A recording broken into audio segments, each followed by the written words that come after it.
Good afternoon, good morning, good evening. Welcome, people, to episode 236 of Dude and a Monkey. I am one of your co-hosts, Mark Foster, and as ever, I am joined by... Ian Loring, hi. Hello. And, of course, it is Star Wars. It is The Last Jedi, so we are joined by our Star Wars correspondent. Greetings, this is Steve the Ginger Prince.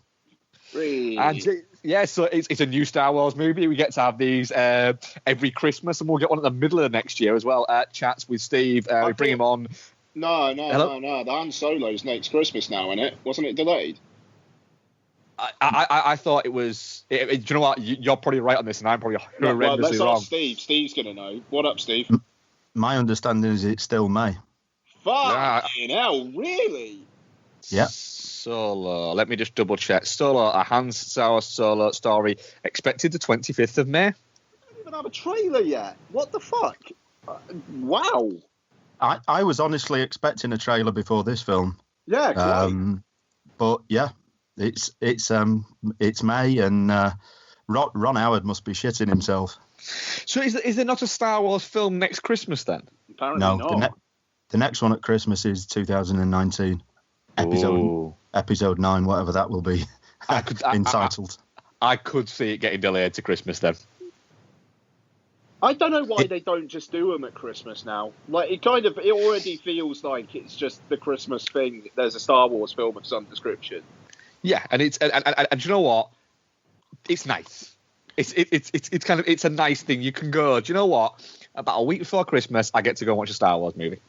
Yeah. To be honest, it's a total no-brainer for me. I mean, people have 2 weeks off at Christmas. Well, not everybody, but a lot of people do. So there's plenty of time to go and watch it numerous times if you're a Star Wars fan. I'm sure it helps drive up the profit.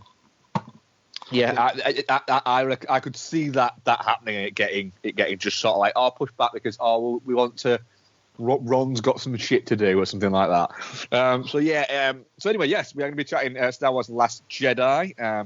It's great getting Steve on these things because Ian is quite steeped in the Star Wars universe. I'm not at all. I actually managed to confuse myself before I went into The Last Jedi by constantly saying to Becky, just coming up with random different Star Wars names for what characters could be called. And then when I sat down, I thought, shit, which ones of those are actually real characters? I can't remember. Is Captain Sharp Blaster a real character, or is he not? Do you know what, as well? Just looking at next Christmas, Disney have got Wreck-It Ralph 2, and they've got Mary Poppins Returns. So it does kind of feel like maybe they don't want to cannibalize the Mary Poppins audience. I mean, it does kind of feel like the two could coexist, but Disney have already got their big all-marketing force on this, please, thank you very much film there. So. Yes. So, yeah, you could maybe see, you could possibly see that's the reason why they're going to go, do you know what, we'll give it a break and see how it works. It's maybe testing the waters to see if they can start doing 2 a year. Who knows? So, that's what we're going to chat. There'll be some, and there might be trailer chat, but I don't think there's actually been anything out, as there is, since last recorded. No, I mean, we only recorded, like, Monday last week, didn't we? So it's, yeah. It's only sort of 6 days since then, so there's not really been anything out. I was quite surprised that we didn't get anything new to kind of go before The Last Jedi, to be honest, anything big. But there wasn't really anything, I suppose, big they could have put before it, really. So, yes, we were chatting that, doing the usual tangents and bits and bats and what have you. Ian, is there anything sort of like newsworthy that's happened since we last recorded in the 6 days? Well, fuck, I mean, Disney and Fox was confirmed, wasn't it? So yes, there's that, and it seems to be everybody's either it's either the death of cinema or it's the rebirth of cinema or whatever. It's not just a thing that's happening.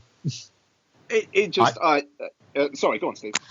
I'm just saying, I get the 20th Century Fox fanfare back at the start of my Star Wars films. That's all I care about. That is a question, isn't it? Like they've got to be crazy not to do that. You would think so, wouldn't you? And maybe a release of the original Star Wars films. The unaltered originals on Blue would be nice. That is I read a thing that was saying that they looked at that and it is a thing they're going to do quite quickly, apparently. Yeah. Okay. Yeah, I would imagine. I mean, there is the question about, you know, what happens to like Fox Searchlight. I mean, would Disney have bankrolled The Shape of Water, or like 3 billboards? With, you know, I think that's an interesting question. However, you know, I think if they just keep them like semi-autonomous, like they did with Marvel and with Pixar, you know, it's like just and with Miramax to a large extent. Yeah, and I mean, like, the thing is, like, yeah, quite. And I mean, Disney, literally, in the Golden Globe nominations, I think for all of their films, they got 1 nomination, and that was Best Animated Film for Coco. So it's like, maybe, you know, Disney are the commercial giants. Maybe they could have a crack at the whip for, you know, being critical darlings as well. And it's interesting. And I don't... You know, the homogenization of media and everything being fucking content, like we talked about last episode, you know, that is a worry.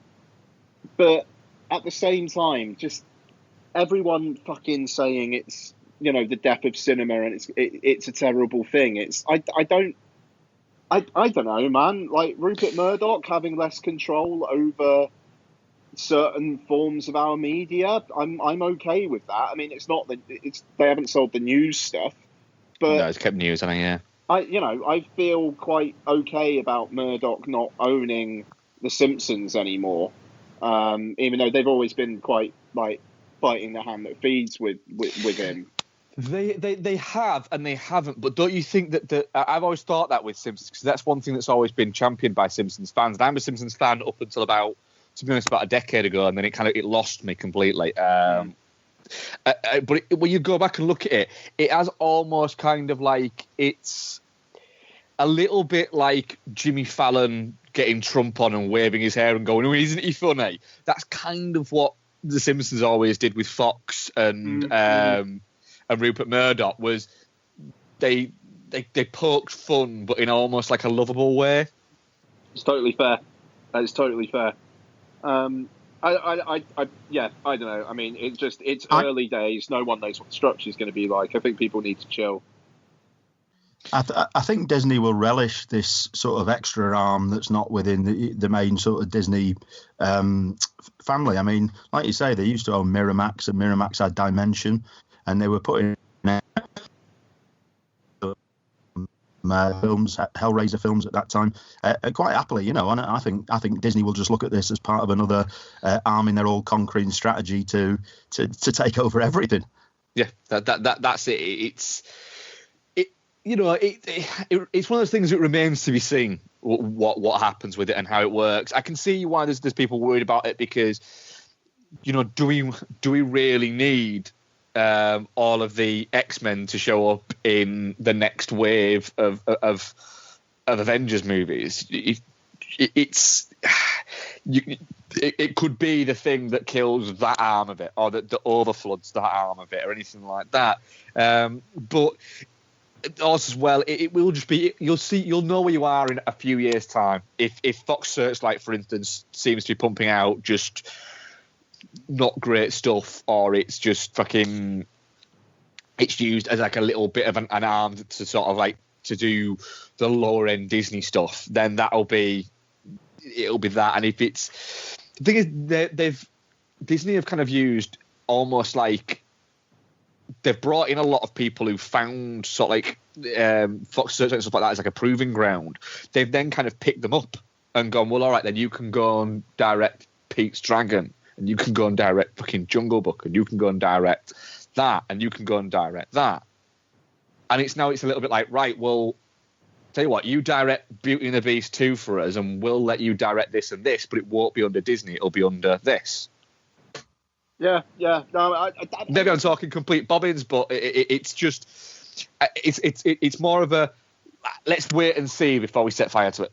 Yeah, no, I mean, that's it. I mean, it's a company that this year released Queen of Catway, which was a film about a girl playing chess. And, you know, they've got A Wrinkle in Time next year. You and we've said many things about Ava DuVernay on this show, but the fact that they've given her that budget and license to do that shit, I think there is maybe there's an element of maybe giving her that freedom so that Disney can appear woke, but at the same time, they're giving money to these people to make. You spoke to David Lowery's Pete's Dragon.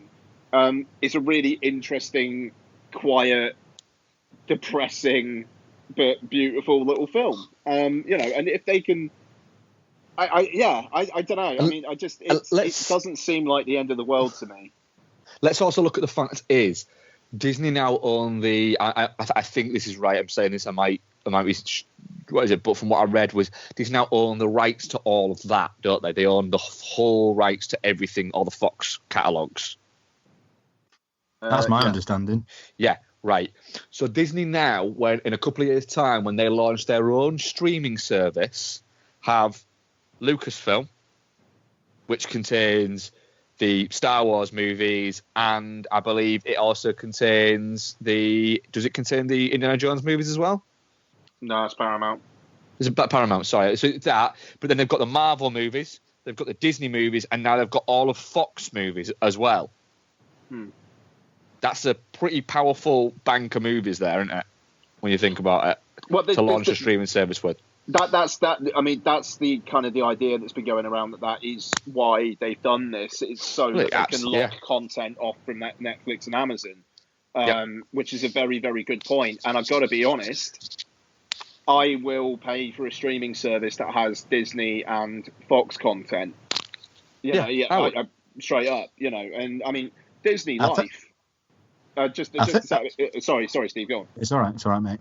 No, I'm just saying, I think you've hit the nail on the head in that you've used the C word, content. Do you know what I mean? The more content they have, the stronger that arm of the business grows. I like that, calling it the C word. I'm a fan of that. I mean, Disney Life, which is their kind of streaming service app at the moment, it's $5 a month. It's got all sorts of Disney and Pixar stuff. It's got really old school Disney, it's got old Mickey Mouse shorts, but it's also got Inside Out, and it's got everything in between. And that is consistently the most used app in my household, and probably will be for quite a few years to come yet. And add Fox content and make it a bit more overall family instead of just kiddie. And if it's $4.99 a month, fuck it, yeah. You know what I mean? I'd be fine. You throw that out at $7.99 a month. Yeah. And fuck it, yeah. Do you know what? People will subscribe to a sock subscription for £12 a month where they get sent a new pair of socks every fucking month. They then can't complain about spending $7.99 or $9.99 on a fucking a streaming service where they could literally watch something new 3 times a day every day for a month. It's a fucking no-brainer for me. You used to be able to go out, for the cost of going out and buying a DVD or a Blu-ray and dinner to bring home and watch, you can have Netflix, Amazon Prime, and whatever this Disney one will be, probably for the same cost of that, but you get it all fucking month. It's half a Blu-ray a month, isn't it? Like you say, it's a no-brainer. Yeah, it is. The problem is whereas it's now we have to have it. It's subscription things. When you look at your subscription thing, you think, shit, I've got Prime going out, I've got Spotify going out, or whatever music stream you use, and you've got Netflix, and you've got all these other bits. And you look at it going, shit, that's an awful lot of money. But then when you look at it, you go, right, but how many CDs have you bought in the past year? How many DVDs have you bought in the past year? Yeah. And how many did you, 10 years ago, how many did you buy? How much did you spend? You're probably actually saving money. Yep, quite. And you've got more choice. Yeah, exactly. We've got to look at the positives because there's nothing we can fucking do about it. And the negatives might happen, and something will always be there to fill the gap. That's the way that movies go. There'll be a few years where it might be a bit of a barren fucking wasteland of of independent film, but then something will be there to fill the gap because it always happens. Yeah, quite. I'm steering the ship here, aren't I? So there's no trailers, is there? Because I can't think of anything. No, I think that kind of nicely substituted for trailers there. Cool. Right. Shall we get into the main event? Go on then. Star Wars: The Last Jedi, or Episode 8. I'm right in that, aren't I? It is Episode 8, isn't it? Mm-hmm. You are correct, sir. Fucking brilliant. Right, cool. I'm going to try and give a very brief synopsis to a film that everybody who's listening to this podcast has already seen. It stars Mark Hamill, Carrie Fisher, Adam Driver, Daisy Ridley, John Boyega, Oscar Isaacs, Andy Serkis, Lupita Nyong'o, Domhnall Gleeson, Kelly Marie Tran, Laura Dern, Benicio del Toro. It's scored by John Williams this time. It's directed by Rian Johnson. And what's going on? Poe Dameron's Ace Rimmer.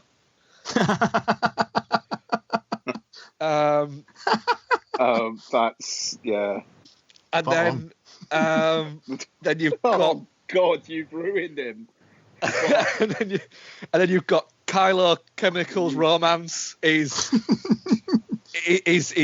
still picked. What can I ask a question? Can I ask one question? You know, at the start of the thing with Kylo's chemical romance, what's wrong with his face? Why does it like black and then becomes a scar afterwards? Because it got fucked up from the lightsaber duel, and then he's having it fucking. Why does it look like he's underneath his skin rather than it being a fleshy part? It's carbon fibre. Right, I'm going to do the synopsis, Mark. All right. Please, because I just have no idea how. Just to go back to that, I think with the lightsaber wound, if someone hits you with a lightsaber, you're gonna have a pretty big gash, I imagine. Yeah. So I think they've put some sort of metal mesh in his face, and then later on he's sitting in a chair, and there's little sneaky droids putting his skin over the top. His skin burn. That makes sense. I'm fine with that. I didn't know if there was something. I've looked at that going. No, and that's supposed to be something. Am I supposed to know what that is? And I think that's very different to sort of the Rebel technology, because as you saw Finn, he was in the the liquid suit. And if you remember Luke back in Empire Strikes Back, he was in the Bacta tank. So I think the Rebels very much use Bacta, which is a sort of a liquid way of healing yourself. And I think the Empire probably use a different sort of technology. That makes sense. I'm good with that. Okay. Go on, Ian synopsisizes us. All right. Very good. Okay, so the heroes that have come together in the previous film are kind of split apart here. You got Rey being trained by Luke, but maybe or maybe not, kind of. You've got Finn on a mission to become woke. You've got Poe Dameron learning that blowing things up is maybe not always the best course of but in a Star Wars film it usually is. And you've got Poe Dameron learning how hard it is to be a man nowadays. Yeah, you kind of do.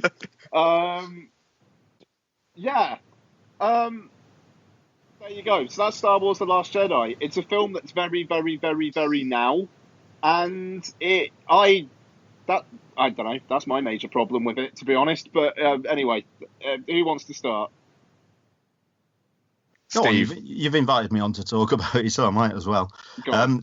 I think Ian's criticism is one of the biggest ones in that it is very now. I think that tonally, it's very, very mixed. It goes from humor which is funny, but funny in a really misplaced sort of a way.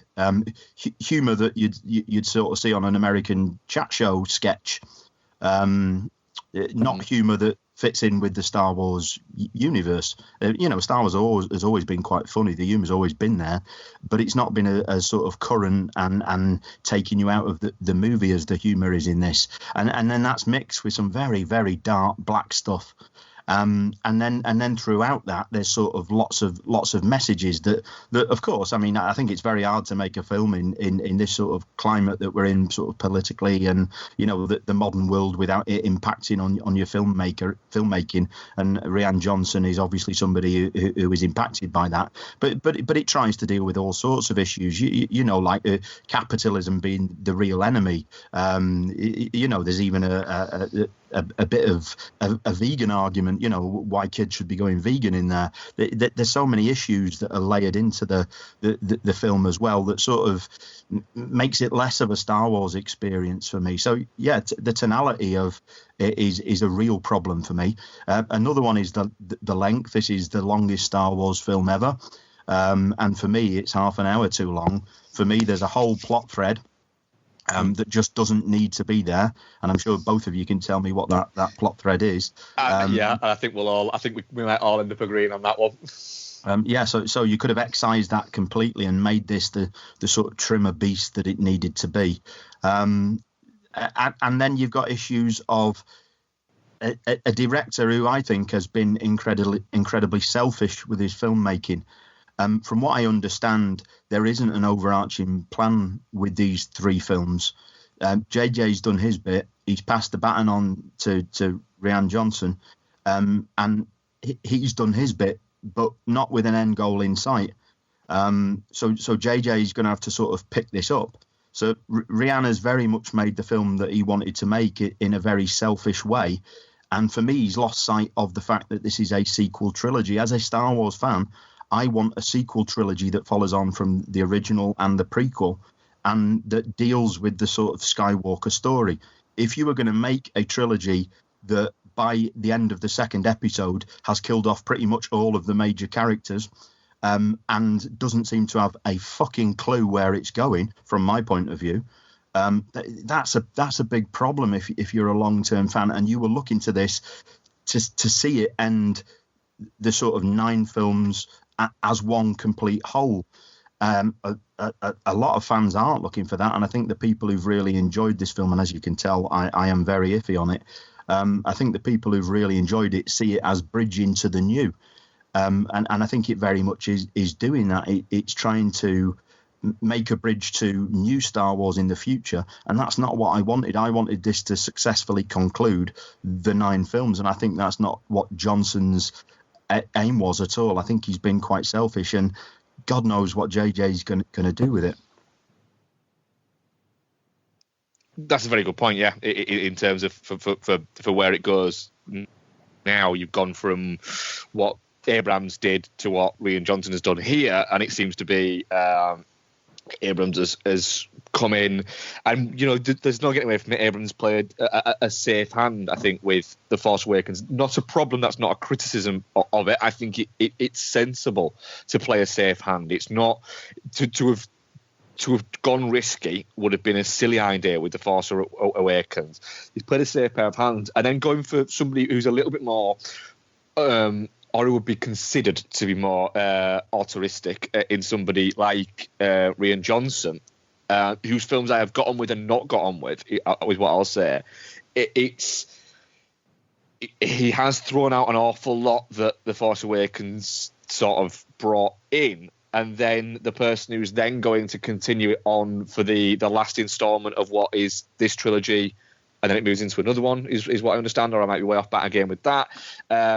It's like you've got one person's vision who is in Abrams, who is looking at it as his vision, but what Abrams also is very good at doing, I think, is also looking at it and going, right, I'm a custodian of telling this story.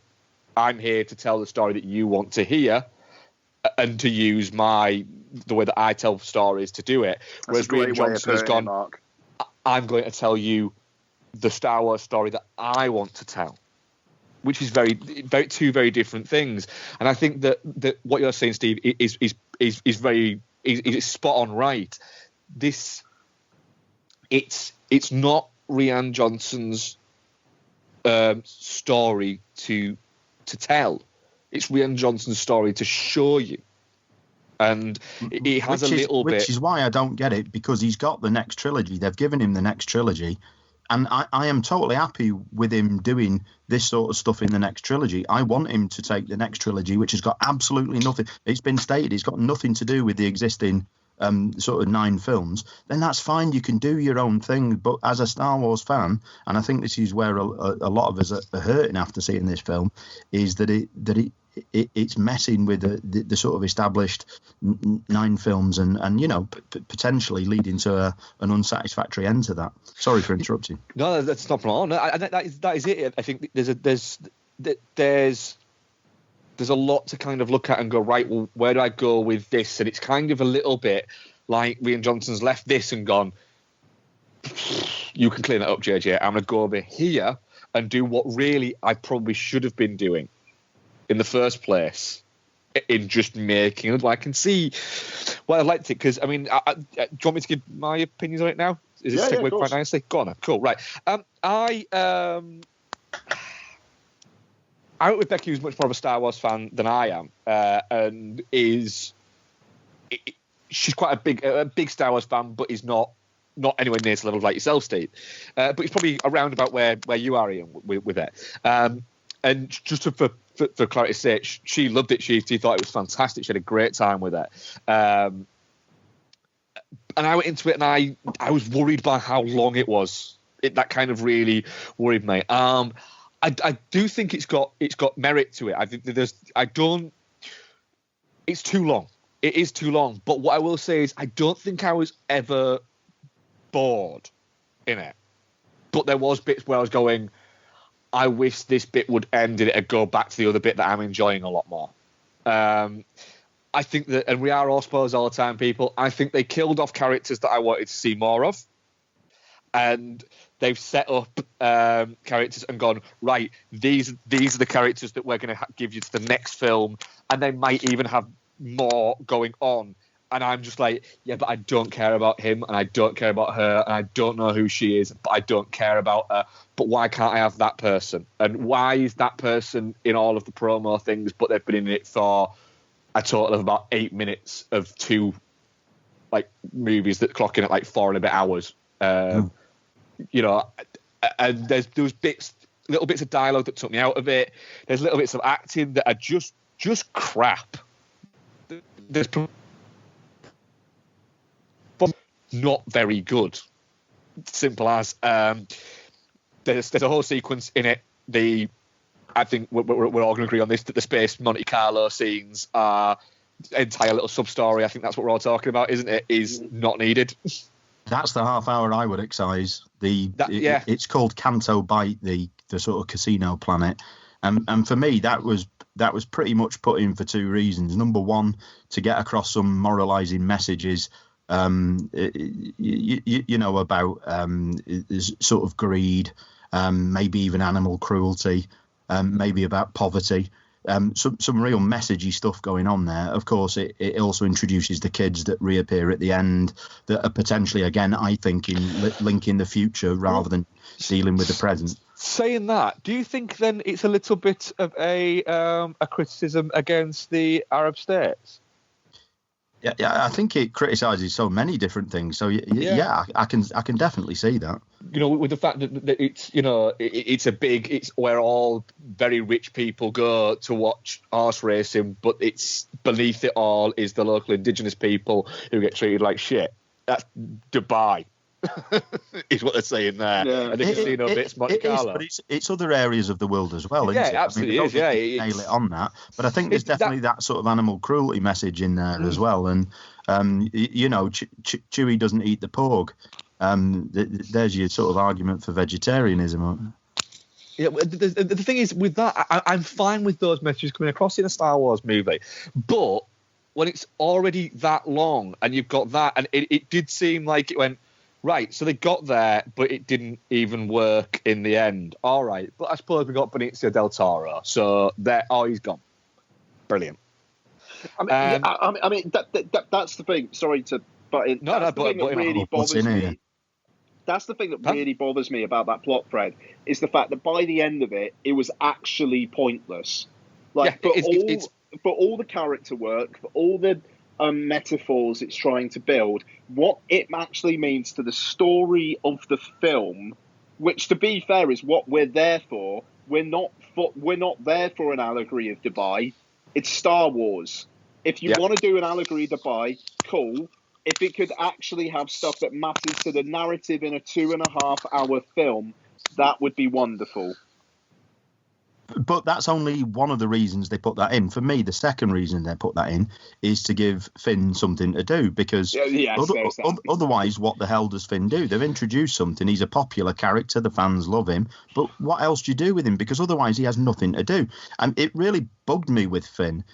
In that his character also seemed to just completely change. This is a guy who was a stormtrooper, remember, and then he sort of, he left and joined the rebellion, and then at the end of The Force Awakens, he talks about how he used to mock the Death Star, and then you get to this film, and all of a sudden he's talking technical. Like he's swallowed a manual. He's a bit like Wesley Snipes in Demolition Man. He wakes up from a coma and he's had everything downloaded into him. So he's a great pilot and all this shit. Oh, he's got everything at his fingertips. Did they actually need the code breaker? Surely Finn knew it, because he seemed to know everything bloody else that was needed. So yeah, it really that half hour is really the half hour that slowed the whole movie down for me. Yeah, the thing is, at that point, there's more interesting stuff going on with the Resistance, with Oscar Isaacs and Laura Dern. There's more interesting shit going on there. It does feel like out of the big three new characters that the Resistance characters, I suppose, that they brought into with The Force Awakens, with John Boyega, Oscar Isaacs, and Daisy Ridley, their characters there, it feels a little bit like that they've gone, right, well, we're going to give Rey all of this stuff to do, we're going to give Finn all of this stuff to do, and we're going to give Poe, well, he's essentially just going to run around on deck just trying to kind of like coordinate things from there. But ultimately, they're all kind of going to do that. Those guys are going to kind of actually do not a lot, really. But the thing is, with Poe, it's a story that has a conclusion, like his arc, and it's actually quite interesting. I think the whole him in Force Awakens is basically just the hero that does all the daring do stuff and doesn't think about the consequences. Here, him and Laura Dern and the responsibility that he learns, and the way that by the end, compared to the start, you'd never really see him being like a general. By the end, you do kind of feel like, right, yeah, he could well be Leia's successor here. And he's got to be, because they're killing everyone else off. Yeah, he's going to have to step up because there's no bugger else there. Yeah, that's it. So if Poe Dameron is the leader of the Resistance, I think with the work done in this film, that's great. With Finn, yes, he's learned that not everything is that shiny and great. He was a stormtrooper in The Force Awakens, so I'm pretty sure he already knew that. I don't know. Even though I will say I liked Kelly Marie Tran. Her kind of like excited. Oh, I couldn't stand her. Oh, really? Couldn't stand her. Couldn't stand. Nothing against her. I couldn't stand her. I don't get the Finn thing either. I don't get. I think for me, their whole thing was just weak, and I could not get on with her. They really, but them two together on an adventure that did nothing was bugging the shit out of me. I think her performance was passable, but again, she was in a plot point, like you said, like we all agreed, doesn't really matter. So, I didn't really warm to her. It wasn't it wasn't the worst performance out of some of the performances that were there. No, it's certainly not as bad a performance as Donald Gleason's performance as Hux. I think what is important, and I don't want to be a miserable dour-faced bastard. And by the way, did you notice the bastard, the first swear word in a Star Wars film, so to speak? Yeah. But yeah, I don't want to be the miserable-faced bastard throughout. I think it is important that they put Kelly Marie Tran and the girl who played her sister in. You know, it is a more representative film. The amount of women in this film is massively increased, which is a good thing. You know, the amount of different faces that you see instead of a cast of pretty much all white males, it is a good thing. Do you know what I mean? So absolutely, yeah.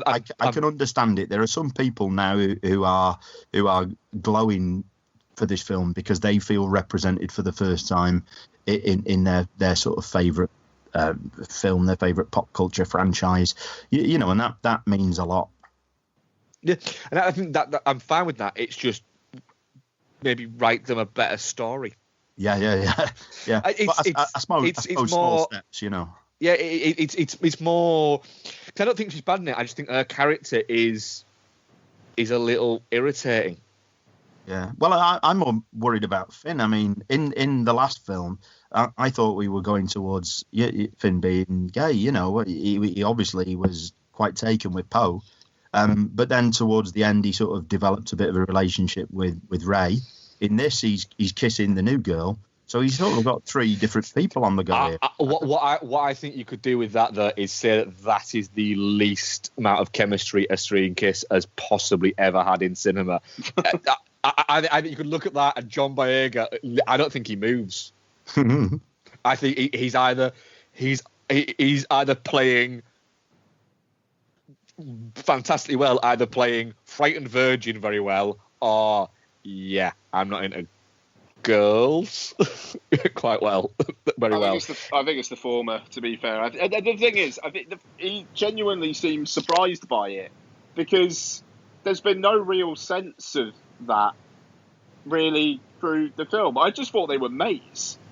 I got a palpable sense that at some point they were going to kiss. Really? Oh, man. Yeah. The very first moment she met him, she was so taken with, you know, it's that sort of fanboy response of seeing the rebellion hero, as she called it.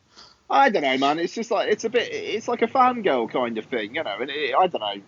I was kind of surprised because, you know, there could be an argument for, like, is he taking advantage? In this day and age, there is an argument for could he be taking advantage of her and blah, blah, blah. No, because she kisses him. And he doesn't actually respond. I don't know, man. I just wanted Oscar Isaac and Laura Dern to fuck. So that was a shame. I just get back to my. I just felt it was a little bit. There's an awful lot going on. They're throwing an awful lot, and there was bits. There was too many bits of just utter convenience to it that I felt a little bit like. I don't know whether it's. Me being not as steeped in Star Wars mythology and everything like that, whether or not I just don't get it, which is highly, likely. But then again, if I don't get it, then surely there'll be a lot of other people watching it that don't get it as well. And I think you've got to, when you're making these movies, you've got to make sure you're catering to both, because if it gets too inside baseball, you're going to lose people. And if there's not enough there for Star Wars super fans, then you're going to piss them off. And it is a bit of a balancing act.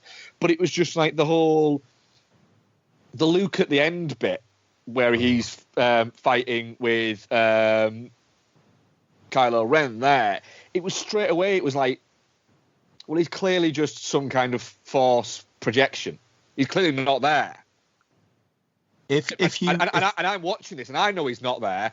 If Kylo Ren is that strong a Force reader or whatever it is that we call it, surely he knows that he's not there. If you watch, there was a giveaway because they're on that salt mine planet crate, and they make a really obvious ploy. There's two soldiers in the trenches, and one of them scoops up some of the white stuff off the ground, and it's red underneath, and he tastes it and he says salt. By the way, did you notice that was Gareth Edwards next to the soldier who spoke in the trench? Oh, was it? Was it? Yeah. Watch it again. It's Gareth Edwards. Anyway, so it sort of shows that it's red underneath. Now, when Kylo and Luke are battling, every time Kylo moves, and he does this really odd stance when he goes to get himself ready to fight. He moves his feet, and as he moves his feet, a big red swathe appears underneath. When Luke does the same, it doesn't change the ground. So you could tell from that it's signalling that it is a projection. So if you spotted that, you knew. I only spotted that on the second watch. I didn't spot it on the first. Well, I didn't spot that at all. It was just when I was watching it, I was just thinking, well, he's clearly just projecting himself there.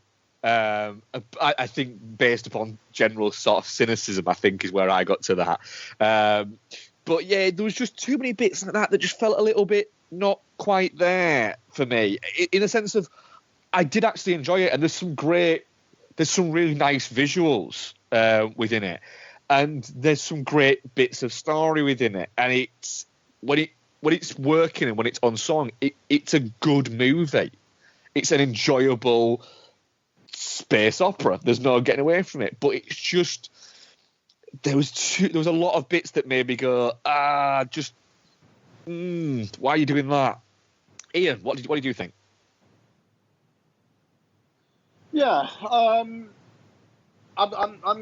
kind of there, really. I mean, the nowness. I mean, like I say, the nowness of the humour was an annoyance for me. It sounds fucking stupid, but I mean it. The concept of someone in the Star Wars universe knowing what being on hold means is just such a fucking... It's a long time ago in a galaxy far, far away. You know, but the pretty much the first action in this film is a joke about being on hold. I mean, I was half expecting Oscar Isaac to say, I'm just going into a tunnel. You know, it would just... I don't know. And I mean, did it prick you? Did it get you prickly literally within the first few minutes? Yeah, a little bit. Yeah, but then. And it's not the only example. Sorry to interrupt you. No, it's not. It's not. I do want to hear your thoughts, man. But the other example I can think of instantly is when they're doing the. I mean, you're talking about putting people on hold. One of my big problems is the conceit of the fact they use Force Skype throughout, and you know, you've got Rey talking to Kylo, but there's that moment where she Force Skypes him whilst he's shirtless, and she says this sort of line of. Oh, for God's sake, throw on a cowl. Yeah. And then she goes straight from that, the very next line, into really serious stuff that she ends up crying sort of almost 30 seconds later. And it's that juxtaposition of quite modern humour with quite serious tone stuff. Yeah, well, that's it. The one bit of that, just quickly, Ian, and I'll let you. I promise I'll let you get back to saying what you think about it. But in the same tone of what you're talking about with that is Finn calling Captain Phasma. Am I right with that? I haven't just made that name up, have I? No. You're Thank right. God. Calling Captain Phasma Chromehead. Yes, Chrome Dome. Chrome Dome. That was it. Chrome Dome. It's a little bit like, right. He was a Stormtrooper. Would he have that level of? That feels wrong in a Star Wars movie. Yeah, I don't know. I mean, he has that line in Force Awakens where it's like, "You got a boyfriend, cute boyfriend." You know, it's like he has had some awareness of outside life, though. I do get your point there, and I mean, in the end of the day, this is following on directly from Force Awakens. He hasn't had any time to have any other life experience, which also kind of explains away the kiss moment. But I mean, it just.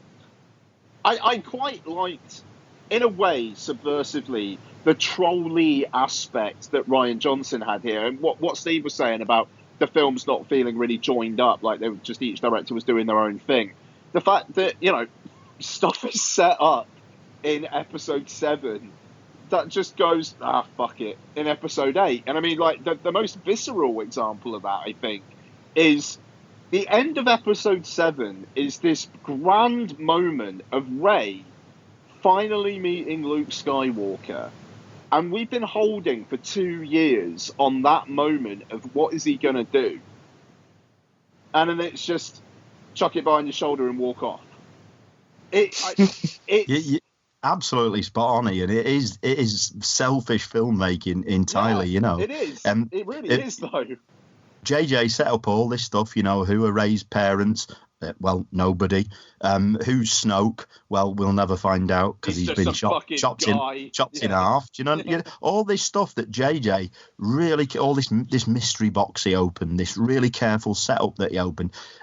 Johnson's just gone and slammed every fucking door shut right in his face. I mean, it's like opening your lunchbox tomorrow and finding a turd in it. JJ is going to have, for me, he's going to have such a hard job bringing this back now. And the thing is, as well, I mean, like J.J. Abrams, say what you want about him, it feels like he doesn't end things particularly well. But he's not a closer, is he? No, that's the thing. Like, he can open up mysteries like no one's business. But considering the new trilogy is supposed to have nothing to do with these films, I mean, you know, like in terms of narrative arc, I suppose it does feel bizarre, and you know. I think it's gonna diminish Force Awakens now in context, just because this film is very concerned with what it wants to be concerned with, and it doesn't want to be concerned with a lot of the stuff that The Force Awakens was concerned with. I mean, you've got to like Andy Serkis when he got the script for this. I mean, that guy's busy, so in a way he was probably like, well, thank fuck, that's one less film I've got in my calendar coming up. But at the same time, probably like, well, that's fucking right. Okay, that's that then. And I must say, the set design of Snoke's chamber with that just straight stark red in the background, and those dudes, that was good. That was good. That was some Mario Bava shit going on there. It was fantastic. I don't like the fact that it all just burnt away behind them, though. No. But I mean, the whole kind of like the facade and like the fact that Snoke, it's almost like the Wizard of Oz or something. You know, he's like, you know, in The Force Awakens, he's projected as that giant thing. Ian, you're so spot on there. Sorry, go on, Steve. Man, that's absolutely amazing. It is going to ping him for. The Twin Peaks Red's quite a nice way to talk about it. And then someone else described it as the looking like a Japanese restaurant I'd like to eat in. Oh, yeah. Yeah, I agree with both those, yeah. But Snoke in his Jimmy Savile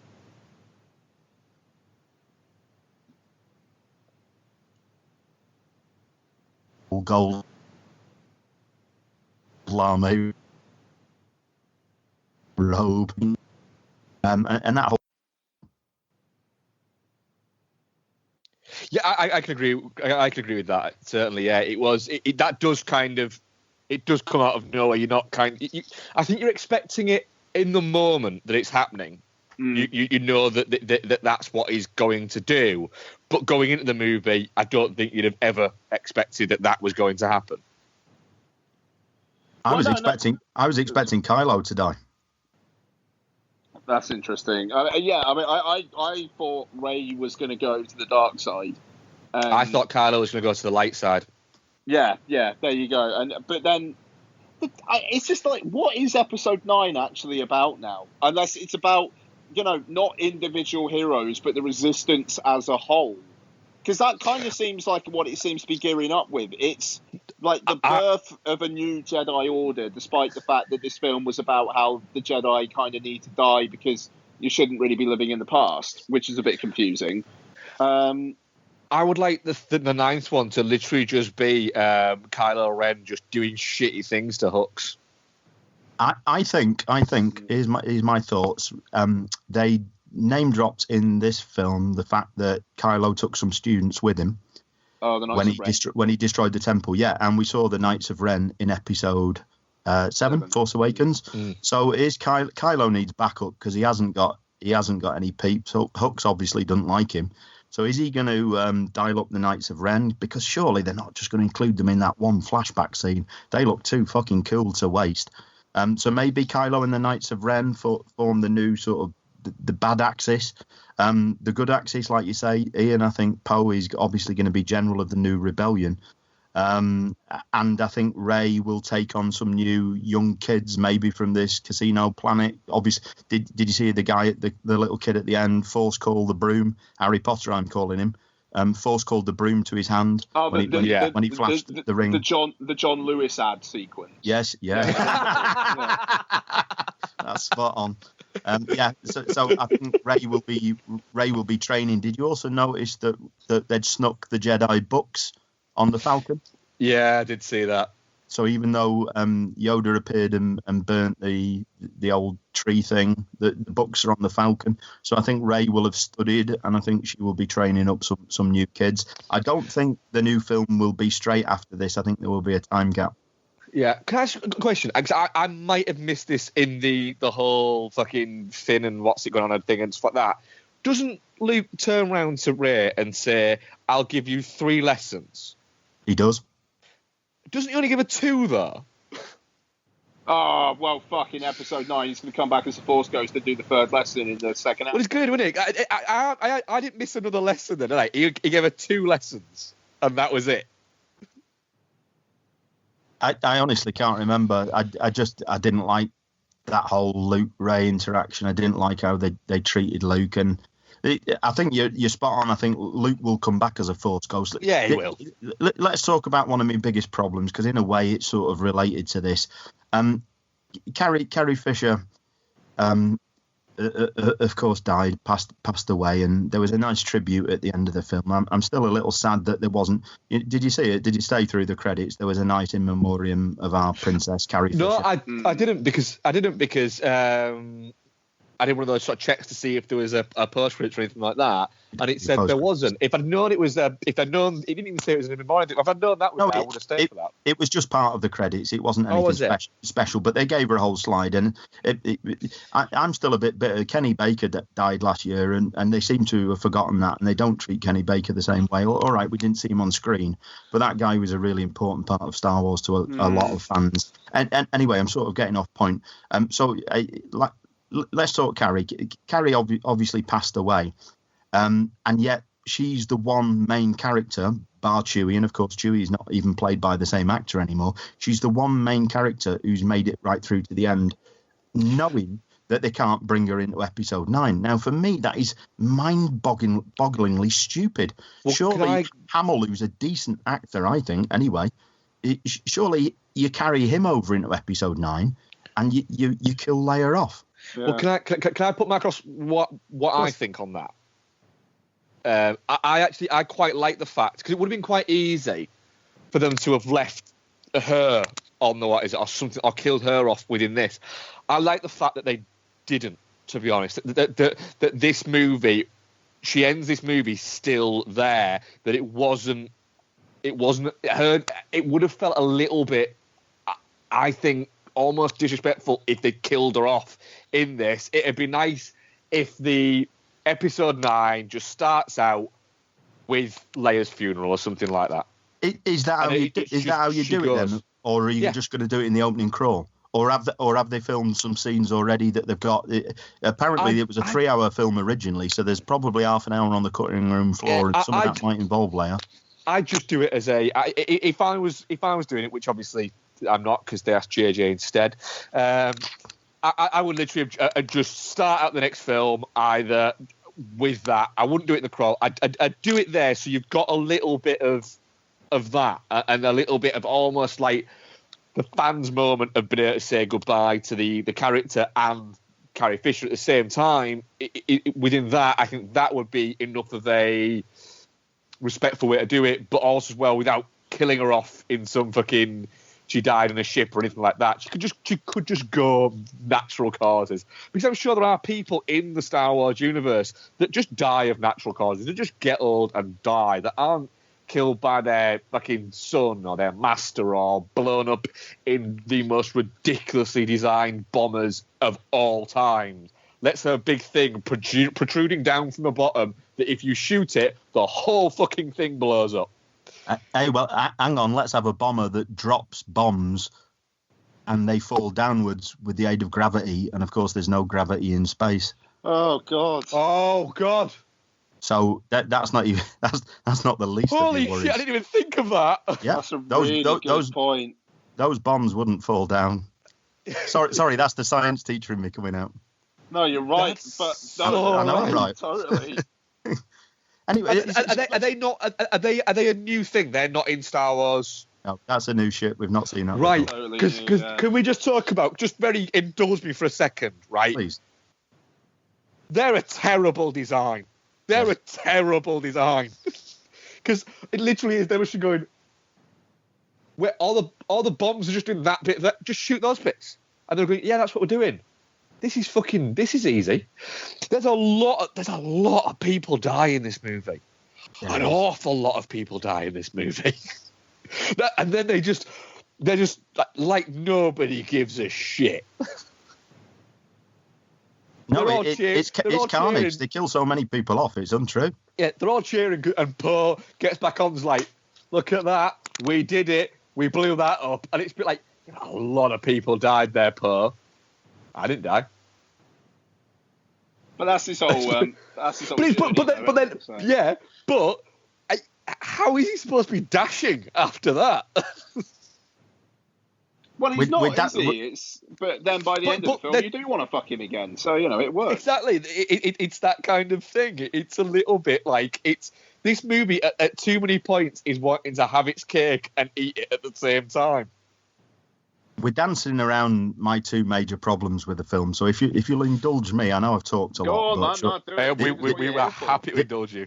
This is why you asked me on, I'm sure. Yeah.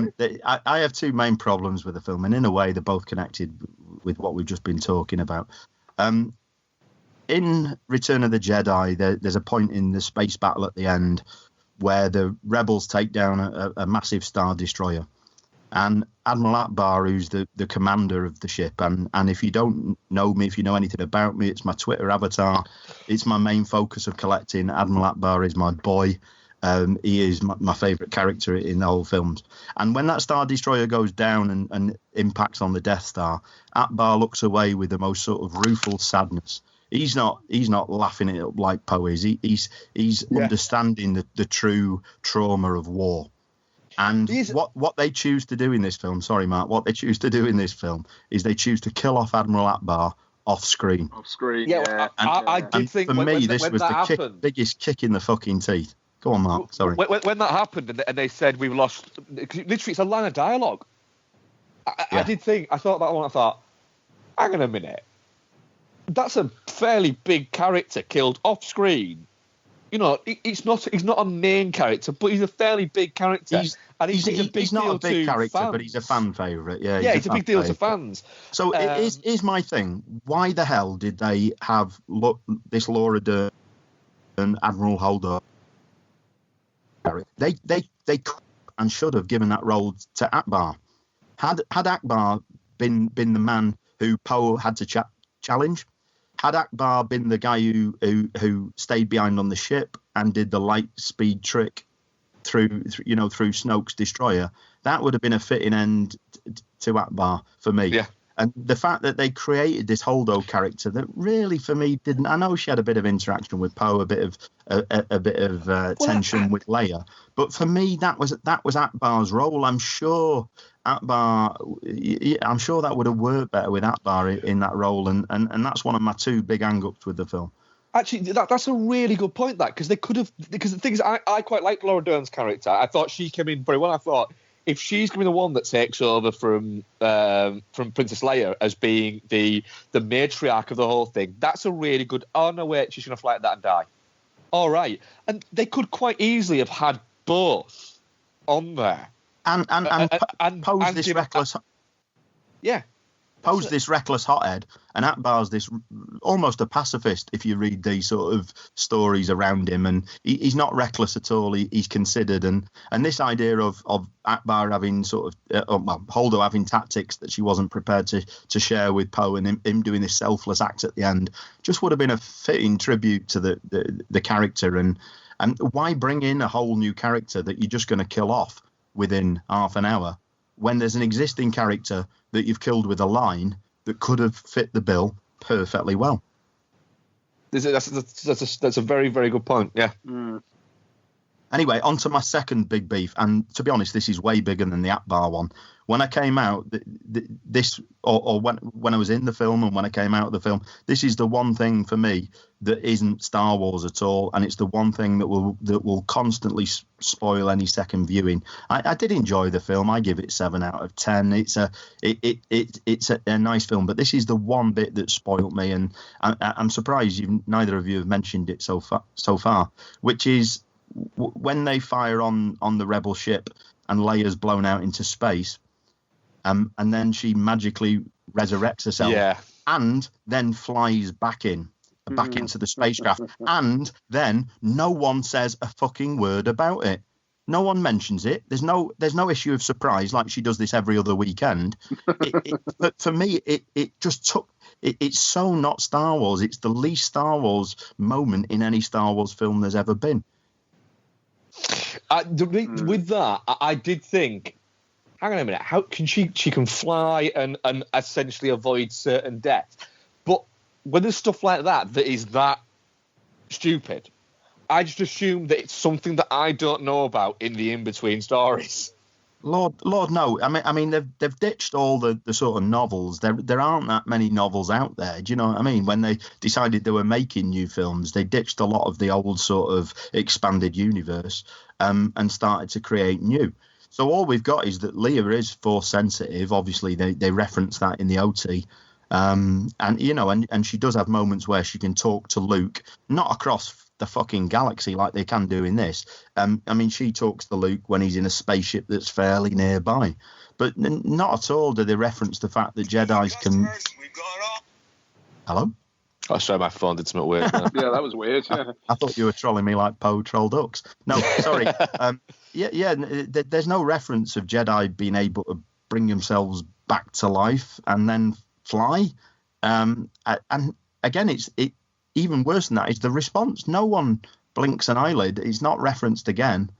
Oh dear, it's my biggest problem with the film. I can see why, to be honest. Yeah. What did we like about it? Yes, let's talk about what we like. What we like about it, because I think we've gone through problems, and I think all of our problems are very much they're similar, but they're also different problems or anything like that. There's some nice visuals in it. We already said about the Snook's lair. The bit, I think it's where blows up, where she drives the rebel ship through the command ship bit, and then you've got almost like that silent stills of it blowing up. I thought that was a really interesting visual touch. It's weird, isn't it, how the only way to get silence in a cinema nowadays is to have a bit in the film where it all goes silent. Yeah. However, there did seem to be somebody who was sat throughout my entire screening cuddling a big bag of crisps, because at every point you could hear throughout the entire 2.5 hours, which is insane.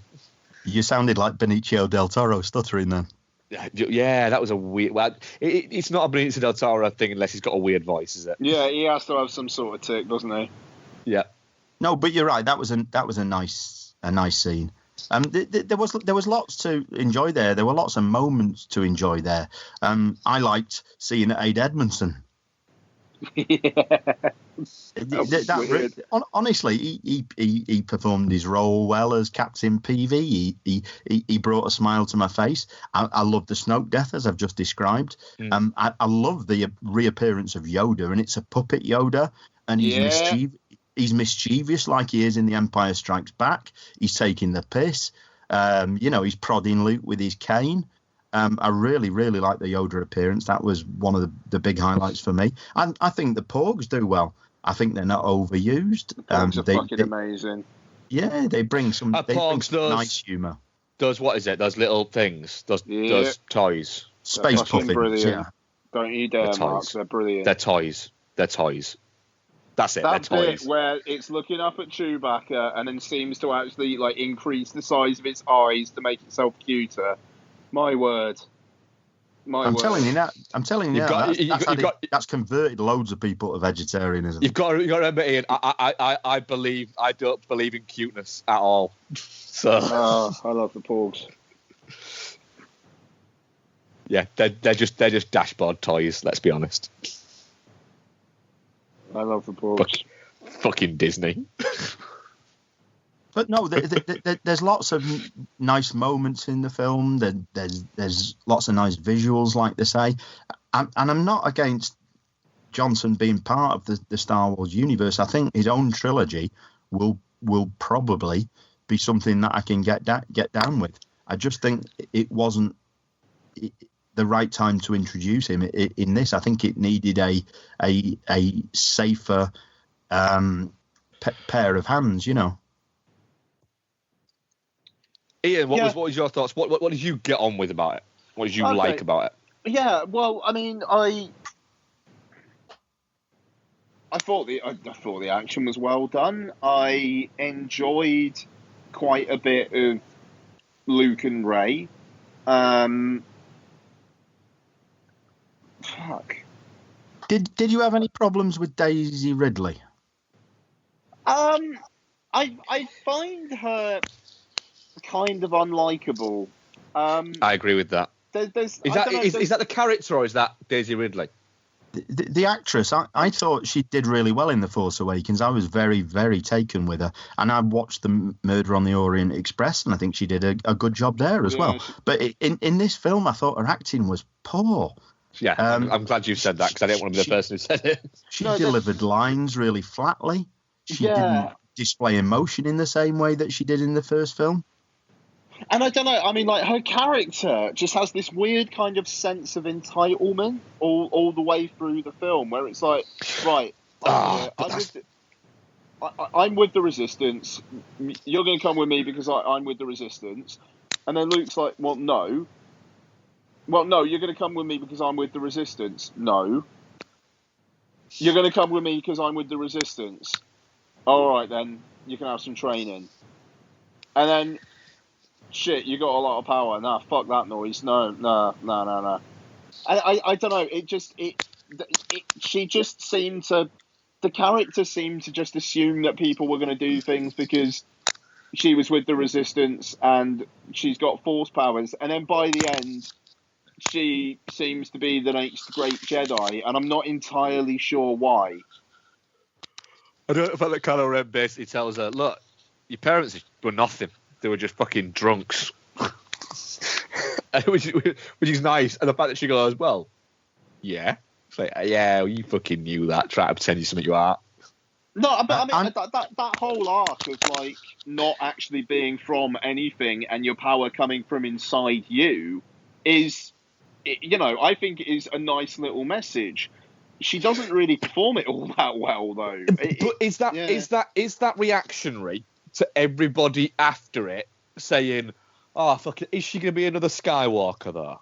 I think that is reactionary from Rian Johnson's point of view. In terms of the narrative choice, I think yes. JJ, but I think Johnson's twisted that. But there's nothing to say that JJ won't twist it back again. Twist it back and just say that's just something that Kylo said to get you on his side. That would not surprise me at all. That's it. And there's a niceness to the fact that she is just from nothing. But then it also, you look at it going, but right, I would have been pissed off if she'd been a Skywalker. If it had just been that somehow she's fucking some kind of Skywalker or she's some kind of something else. But then when it's just that, I was like, it's nice because it's basically Kylo being a dick, but it feels out of place in Star Wars because everybody is somebody in Star Wars. Well, it feels out of place in these 9 films. Because these 9 films are supposed to be about the Skywalkers. It'll be okay in Star Wars going forward, but you know, it's what this film's message is, though. It's anyone can be anything. You know, the bit that John Lewis had at the end. You know, it's like that kid who is coming from nothingness has the Force, and that kid could be great. So in episode 9, if it just turns out, oh, do you know what? Actually, yeah, you're Obi-Wan Kenobi's granddaughter. It would just be like, well, you know, okay, so you did come from greatness then, and then that whole message will be fucked. So it's like episode 8 is kind of fucked episode 7's message, and either episode 9 kind of just follows on from that, or it fucks episode 8's message. Which is a good point you're making, Ian. I mean, we're judging this film now. I don't think you can judge it completely until you've seen episode 9. No. I think it sits in the middle, and it sits to be affected by what comes after it. And I mean, God, what the fuck does come now? You know, I mean, I'm fascinated just because the big conflict here now is Kylo Ren and Rey, and there's not. I mean, that's really all there is. I mean, yeah, there is like the Resistance rising up and defeating the First Order, but the First Order, who are they represented by other than Ren now? You know, unless there's another big bad out there that we don't know about, and that would be weak if there is. I don't think there will be though. Like, just they can't introduce a big bad in one film in what was a trilogy and then be done with it. And I've got to say as well, they sort of did in Return of the Jedi. The Emperor wasn't mentioned in A New Hope, and he was only in Empire for like 2 minutes. He was about in Empire though. He was like a looming presence at the very least. He was. And there's nothing to say that Snoke can't come back in some sort of Force ghost way. We've seen light Force ghosts. What's to say we can't get half a Snoke coming back as a dark side Force ghost?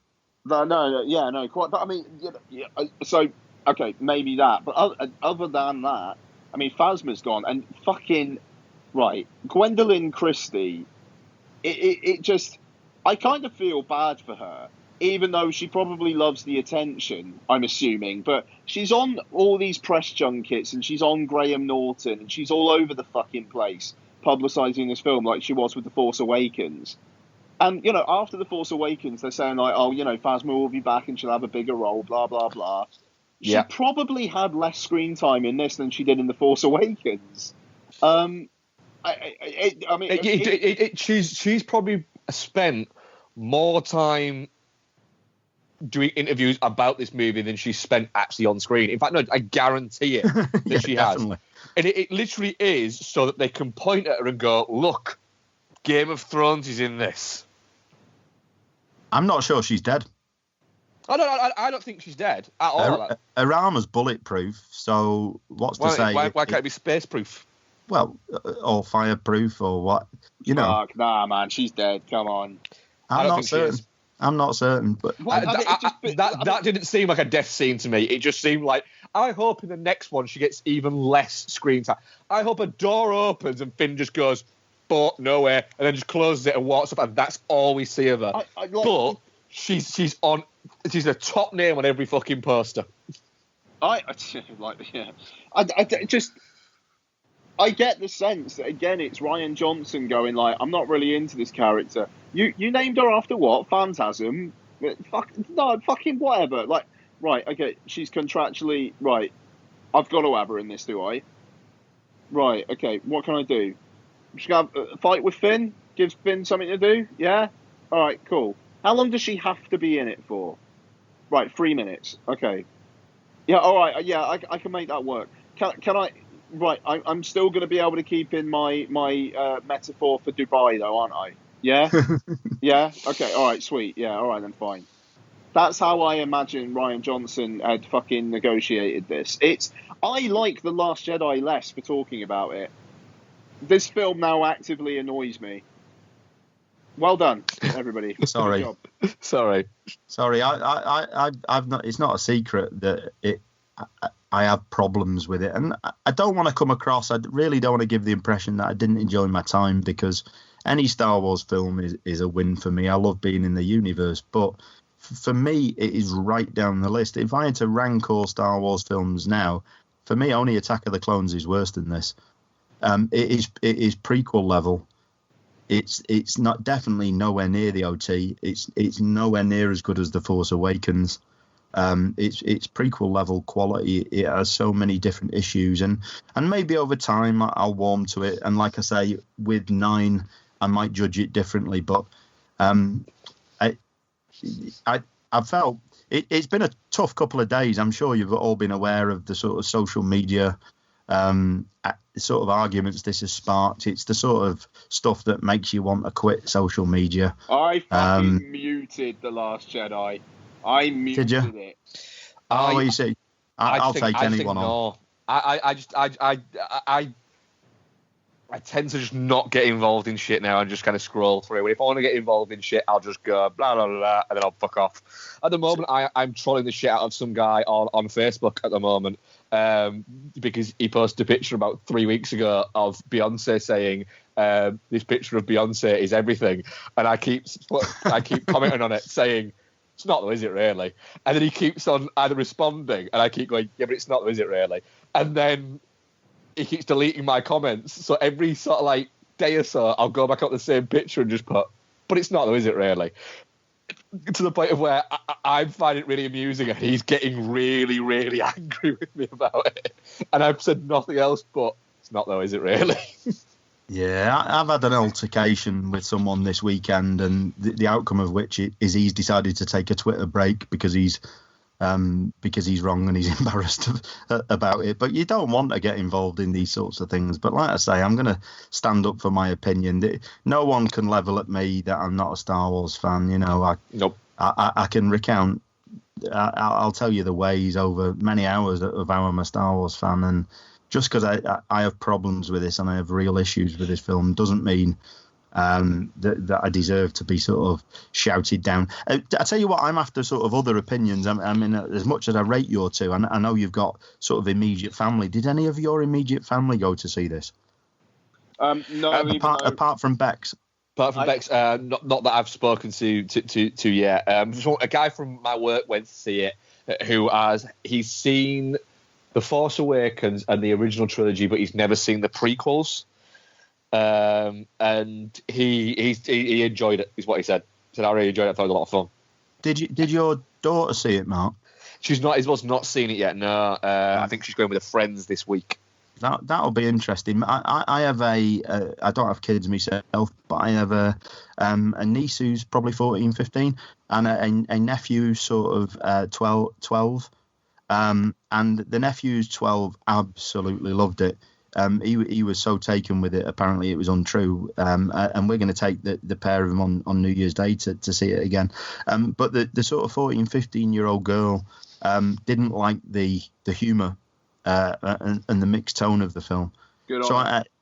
I'm just interested to see what the young uns are thinking about it. I have a feeling that there is an age divide, that the sort of 20-something fans are going to really, really like this and battle for it. And then the old farts, the people my age who've been in it from the get-go, are the people who are going to have the problem.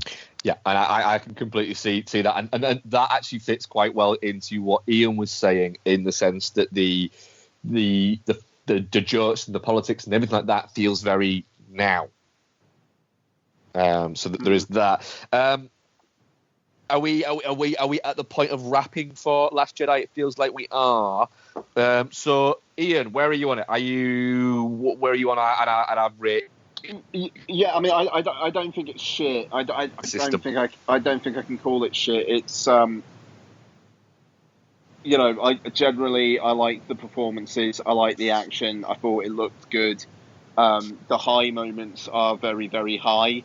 But next to the pure, almost kind of like sugar rush of Force Awakens, which I still feel when I watch that film, I feel it is lacking. So you're definitely not shit, or you're touching cloth then? I'm definitely not shit, but I'm a lot closer to touching cloth than I thought I would be a few days ago. Cool. I'll do mine next, so that we're finishing on Steve, because this is his wheelhouse there. I'm definitely not shit with it. I don't think there's any way you could call it shit. I think it is a good enough time. But I was very close to touching cloth with it, and I think the reason why I'm not going to go touching cloth is because I can honestly say that even though it is 2.5 hours long, and it is half an hour too long, possibly even 40 minutes too long, I was never actively bored. So therefore, I think that I can just tip it into definitely not shit.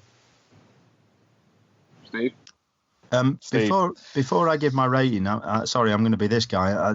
I have listened to every episode you lads have ever done, and I am a fully paid up patron. And can I just say thank you, lads, for not imposing that extra cost that those bastards have imposed. That is really decent of you. But even though I've listened for so long and I am a patron, I still don't have a fucking clue what Geostorm is. So please, will you explain this again? Okay, so a Geostorm is a film which is shit, and you would not necessarily recommend as being good, but you think that people should watch it. That is a Geostorm. Okay, so it's not Geostorm. Okay, so I'm balancing a fine line between not shit and touching cloth. My own sort of personal rating system is the 1 out of 10. And my golden rule is if I give it a 6.5 out of 10 or more, I will watch it again.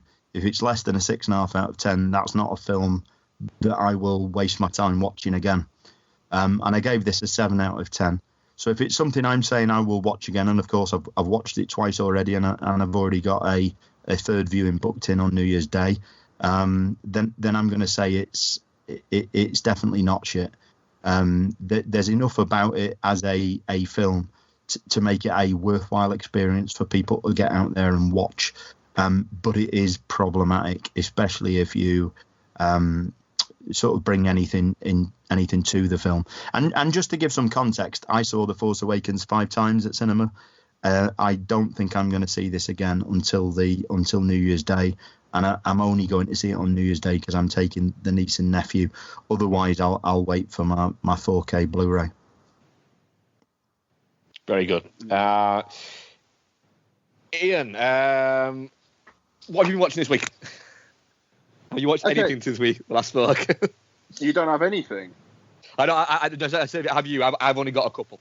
Oh, okay, all right. Well, yeah, I've only got a few myself, actually. So I forgot to talk about Takashi Miike's Blade of the Immortal last week. Oh, you did, yeah. Yeah, so I would like to speak on that. So it's his 100th film. I saw it in a cinema by myself, and then it seemed to disappear from UK cinemas after 1 week. It did not do very well, which is a shame. And I think Arrow Films should be applauded for actually doing quite a wide distribution for it. Like literally, it was playing on a couple of different sites in Cardiff, so that was a very pleasant surprise. Basically, story is you've got this kind of just fucking warrior master who wants to die after his little sister is killed by just some random guy. He kills the guy, but then the guy kind of kills him as well. But he is made immortal by an old crone, as they call her in this film, who feeds him some blood worms, and then he basically becomes immortal. And then years later, a girl is seeking vengeance against a guy who killed her father. The guy is trying to basically destroy all the various fighting schools in the area so that he can unify them all under his one kind of umbrella, basically. And then through it, the immortal basically kind of learns to live again through the girl. But every 15 minutes or so, there's a really, really fucking good fight sequence. It's a film of simple pleasures. It's long. It's getting on for 2.5 hours. However, the violence is fucking amazing. The climax is brilliant. It's gnarly as all hell. Like, basically, his fighting style is, well, you can chop pretty much any part of me off and it's going to fucking reattach itself anyway, so bollocks to it. So he just goes in all fucking swinging, like not worrying about defending himself. And generally, every fight ends with him being impaled on something and then him fucking stabbing the person who's impaling him. It's brilliant. It's great. And it mixes it up with the fights, you know. But yeah, it's. I had a great deal of fun with it. It's, I was in the cinema by myself. I shouted quite loudly, "Oh fucking hell!" on a couple of moments, and it did its job. I'm sad it didn't do that well, and you probably can't see it now. But in the US, it's on VOD, well worth it. And when it comes out on VOD over here, when you got 2.5 hours spare with a few beers, it will be a fucking brilliant time. I'm no expert on Japanese cinema by any stretch of the imagination, but I've seen a bit of Takashi Miike. Have you ever seen his 1989 film Violent Cop? No, I'm not a massive Miike man myself. Well, can I do my own little bit of paying it forward here and ask both you gents to check that out? Yeah. For me, that is sort of top-notch Miike. Is it the Katano one? No. He plays a sort of a cop with not very much left to lose, and it's very dark. It's very brooding. It's a quality watch. I'm sure you'll both appreciate it. That sounds like a plan to me. Violent Cop. Very good. Okay, so only a couple other things from me. Sorry if you hear me scuttling about. I'm just walking downstairs. I also watched on Amazon Prime now Your Name, which is anime, which has been getting quite a lot of attention. Now, I'm just going to mute the mic for just a second because I'm going to go for a pee. So bear with me 2 ticks and I'll be right back. Can I just say, Ian walking about whilst he's podcasting is very Celine Dion. I imagine like he's on the stage at Vegas, he can just wander up and down whilst he's podcasting. It does entertain. Yeah, I have limited movement when I'm podcasting because I have my headphones plugged in and my mic's attached to it, so I have a sphere of about 2 that I can move in. Snap. But I am in a room where I'm completely surrounded by Star Wars toys and memorabilia space. Yeah, I'm currently sat on my bed.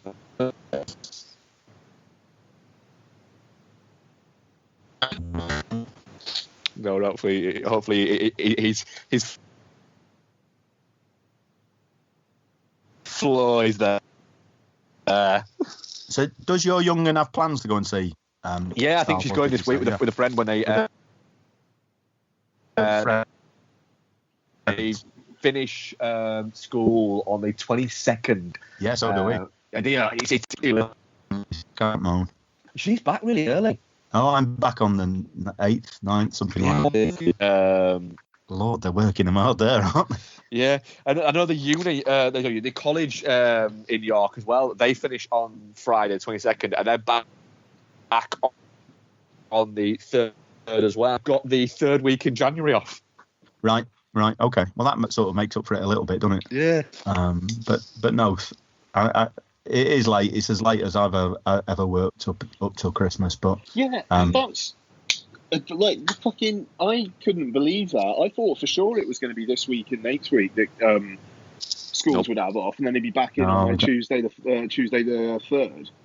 The thing is, every school I think has sort of been given the leeway to take what they want, even within our sort of local authority. There's lots of different schools doing different things. Yeah, because I mean, we were sort of given a chance to sort of vote on it, you know. Yeah, because I mean, lots is in school till Friday, and it's kind of weird. It's like she's in school and then 3 days later it's Christmas. Yep. And It's too late. Weekend and then it's Christmas. And then after New Year, it's literally a whole week until she's back in school still. Yeah. Very odd, very odd. Right. Go on, Ian. You had something else. Yeah, I had a spectacular piss, so thank you for that, guys. So, Your Name. Was it like the waterfall on the Casino Planet? It was as beautiful, I think. Yeah, I think I'd be okay with confirming that. Yeah, I think I'm okay with confirming that. Anyway, sorry. The best thing that I've seen this week is Your Name. So this is a lovely, lovely, lovely film. It's on Amazon Prime. Talked about it briefly with Mark last week because of how fucking hard it is to find on Amazon Prime. But it's okay. The story, essentially, it starts off as like a kind of a body swap thing, but the two people don't know each other, and it's all tied together to this mysterious comet landing. And for the first half or so, it's this body swap comedy thing where they're, trying to help each other out in various ways. But then they kind of fall for each other. And then the second half is a much more romantic, epic, time-shifting quest for two people to essentially save each other and fall in love. It's got one of the biggest hearts I've seen in a film in a long time. Who's in it, Ian? It's an anime. All right. Yeah. So you can watch it on Amazon Prime, Japanese with subtitles or dubbed. Nice. I watched it Japanese with subtitles, so I couldn't speak on the dub, but that was fine. And I don't want to say that much about it because I didn't really know too much going in. I knew there was like a body swap element to it, but that was about it. And there's some stuff. There's something that happens about halfway through. There's kind of a realization, which is quite something, and then it kind of propels the rest of the film. And they're not brother and sister. Don't worry, it's not incest. Absolutely gorgeous. The soundtrack is. It seems quite aimed at like teens or people who still want to think that they're a teenager, which might be why I liked it, because the ever encroaching sense of death is something that terrifies me every day. So if I can think of myself as a bit younger for a couple of hours, then that's absolutely fine. The soundtrack's great, and it's this mix of funny and sweet and charming, but also tragic and melancholy, and it had me in its fucking hand right until the final shot, and then like the title of the film comes up in the end. It's quite the piece of work. I'm pretty sure technically it came out in the UK this year, and if it did, it's going to be high up on my end of year list. I don't want to say much more about it, in all honesty, but yeah, hell of a film. Your Name, check it out. If you've got Amazon Prime, it's not going to cost you anything. I would definitely be checking that out this week. Yeah, give it a watch. Yeah, it's great. Good. I'm very good about that. That's fantastic. And last thing from me, I actually wrote something for the site about this. Black Christmas. Black Christmas is fucking brilliant. I noticed the killer's shadow kind of moving about in the background in one of the shots, and now I'm kind of terrified to watch it again because I know he's probably going to be about in the background, lurking about in some other shots as well. That flick is something else. It really is fantastic, isn't it? Black Christmas. The piece you wrote, which is a brilliant piece, by the way, for the website. It's not given enough fucking due on a bigger scale. It's not. It's like I said in it. People think that Psycho or Halloween were kind of the films that started it all, and Psycho did to an extent, but it's not a slasher. It has elements of the slasher, and Halloween just didn't start it. Black Christmas did. It takes a lot from the Giallo stable. God, yeah, hell yeah. Absolutely, yeah. And it sort of bridges sort of that Giallo Italian cinema feel with the modern slasher. It's a really, really important bridge. Pimp your shit, Ian. Which website's this on? Your review? Oh, dudeandthemonkey.com. Dude and the Monkey, is it? Right. Bro. Yeah, no, I mean, to be fair, like, there's not been an awful lot of content on the site. We've been tardy on the site, haven't we? Fault. Yeah. Well, which going into the new year, it will get better. So it's but yeah, no, it was a better question to ask, Steve. It's I don't know. It's hell of a film. That ending still chills me to the bone.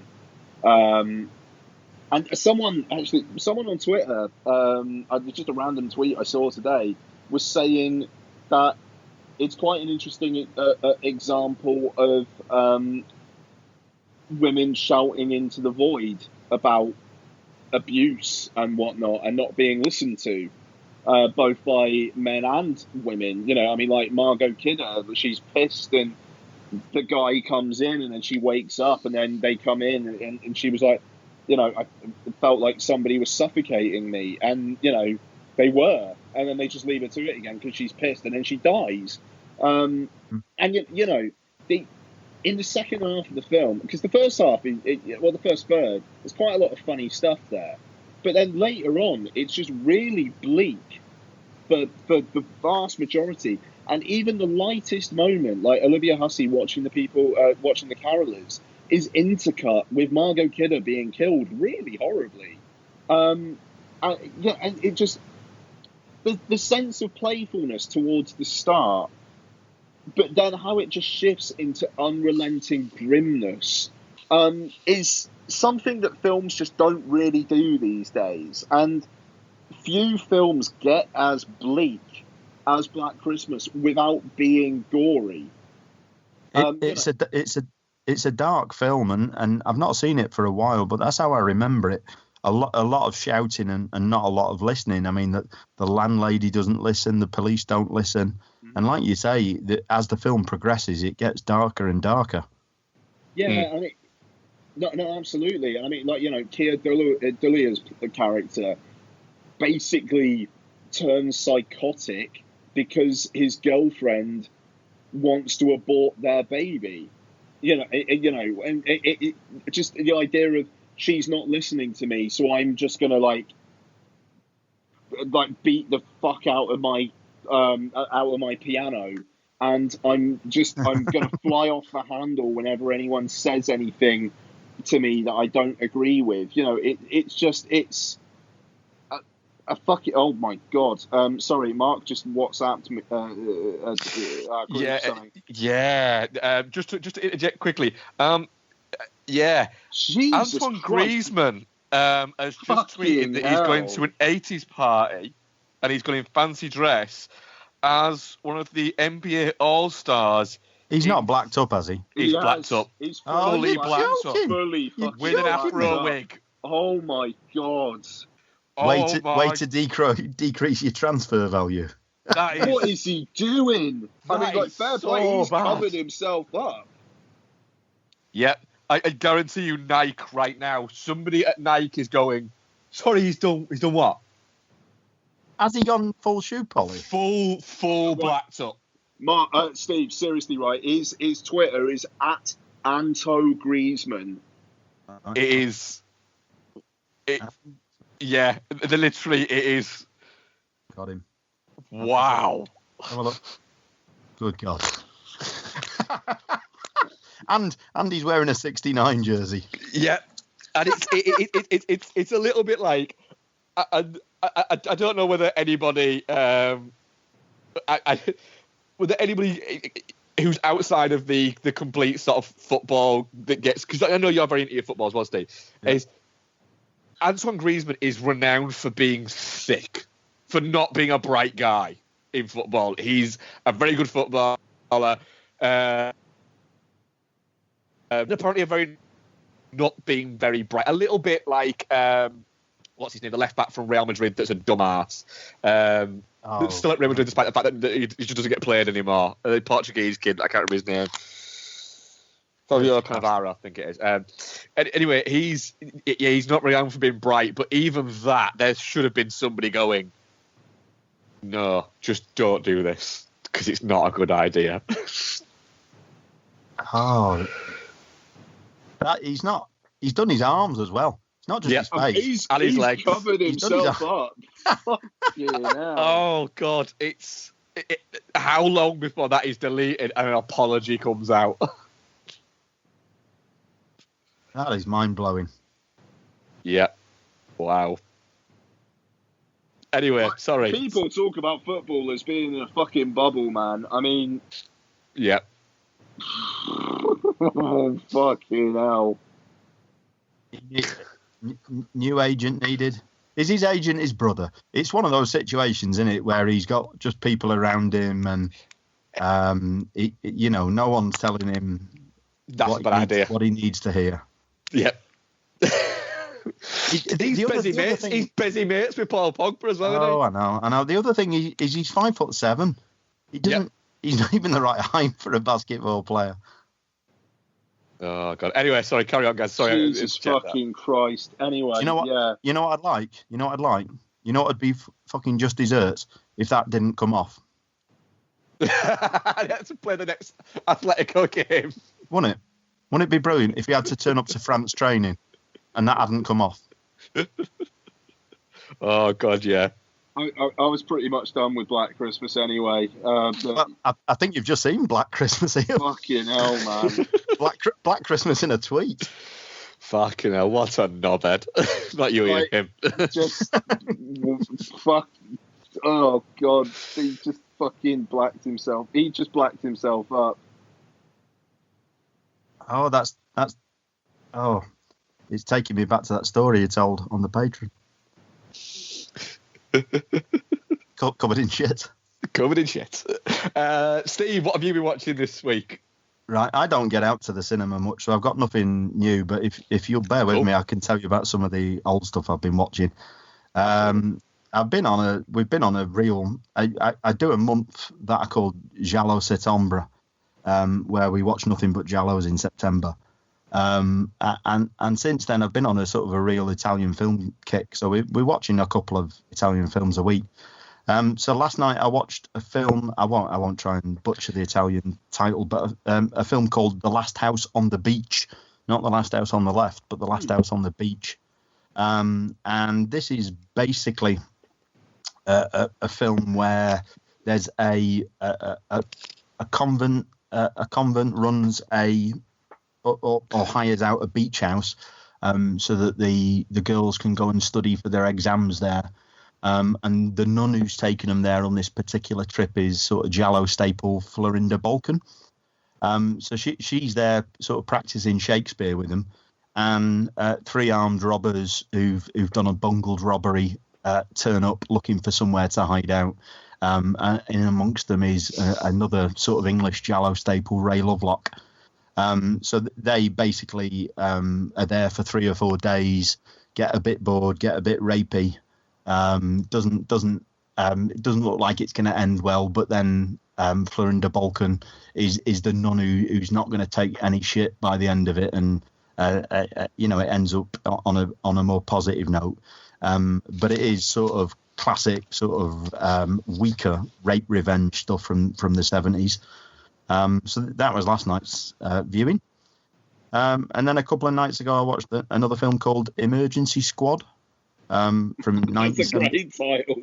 Yeah, Squadra Volante, I think its Italian translation is, from 1974. Again, featuring one of my favourite sort of Giallo staples from the 70s, Thomas Milian. Love that guy. Yeah. And he plays a beret-wearing, cigar-chomping cop who just doesn't give a shit, whose wife was killed by a criminal called Le Marseillaise. Who's a sort of a French criminal, and he's been sort of just going through the police lifestyle, waiting to get even with this guy. And then there's a robbery where a gang who pose as a film crew rob somebody who's been sort of given a police escort, and it just so happens that this is Le Marseillaise, the guy who's Milian's after. So he teams up with another older cop who's 8 months from retirement.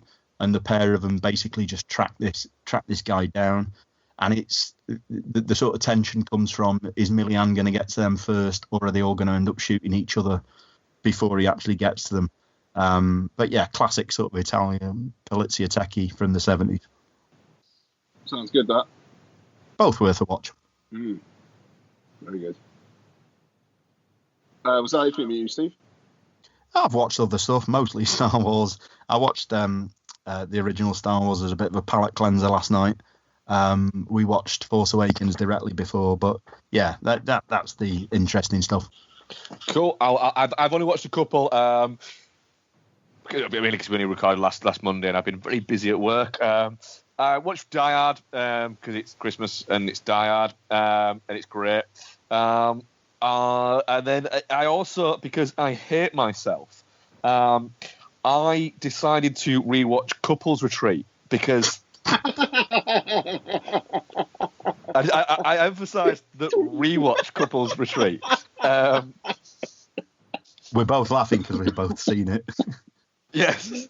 Who rewatches Couples Retreat? Fucking Somebody who sits there on a Wednesday, right, and goes out and goes, right, I hate putting up decorations. But I was off Wednesday and Becky was at work. So I decided what I'd do is I'd put up like the base layer of decorations. So I'd put up the tree and I'd put up the first kind of layer of Christmas decorations on the tree, and I'll put the tinsel around the posters and stuff like that, so that all the boring stuff is done.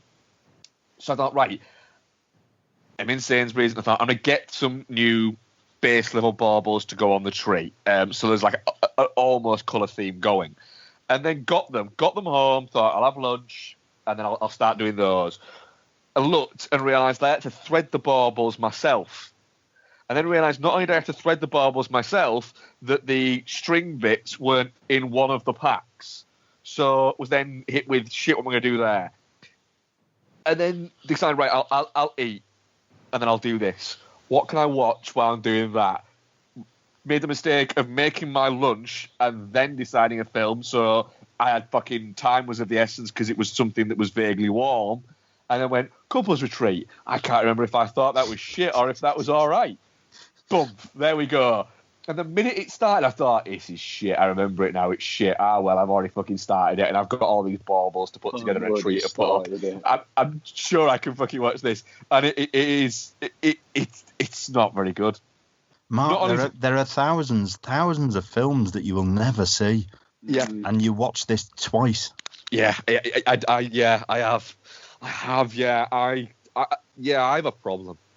I'm not gonna lie, I have a problem, a sickness, if you might, whereby bad romantic comedies that aren't even vaguely romantic just seem to. I could watch them and just let it just wash over me and have no actual effect on me at all. And then I will, in a few years' time, go, again, it'll be a day when I'm off work, or it'll be Bex is out, and I look at it and I've got 3 hours before I have to pick her up, and I go, Couples Retreat. Why not? And I'll start it again. Remember, I've seen Just Go With It 3 times.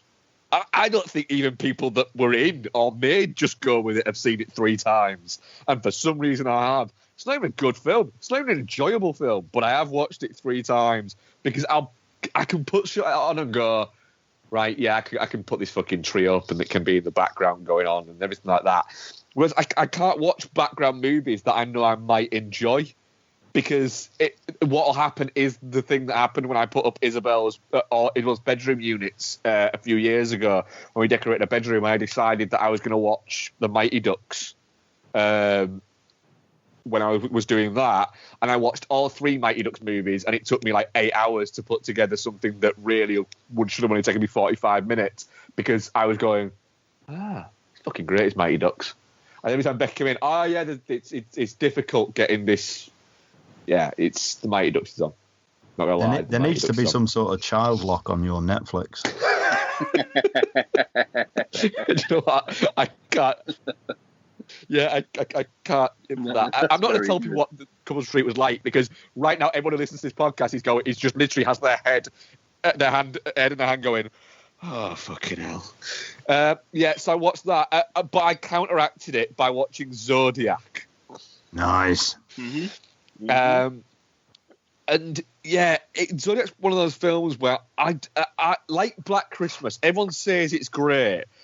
I don't think we appreciate how fucking great Zodiac is. Fincher's best.